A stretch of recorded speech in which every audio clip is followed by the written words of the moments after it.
Ito yung Humic Plus. Ito yung ginagamit ko ng pangpataba dito sa aking mga tanim na mustasa. At kita naman ninyo, padalwa ko lang spray dito. Magaganda na kahit napakaliliit ng kanyang mga taniman sa plastic bottle lang.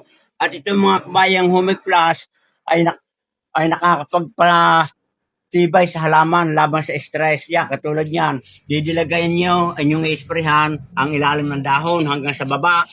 Tapos, pag nakaraan ng mga 15 minuto, o kalahating oras atin mandidiligan para mas maganda na absorb niya yung mga nutrients nitong Humic Plus. At itong mga kabayong Humic Plus, ito ay nagpapatibay sa halaman laban sa stress. Pinagaganda yung halaman, pinayayabot, ginagawang buhaghag. At kaya kita naman yung dahon ng mustasa, napakagaganda at berdeng-berde at maganda yung kanyang bulas.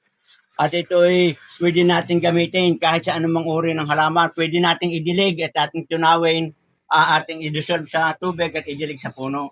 Yan. So yan mga kabayan, good luck and good health. Kita naman yung napakaganda ng aking mga mustasa. At ito yung aking didiligan lahat. Sa mga gustong magkameron itong Humic Plus, nasa yellow basket, i-click na lang ninyo. Napakaganda, epektibo, hindi kayo magsisisi.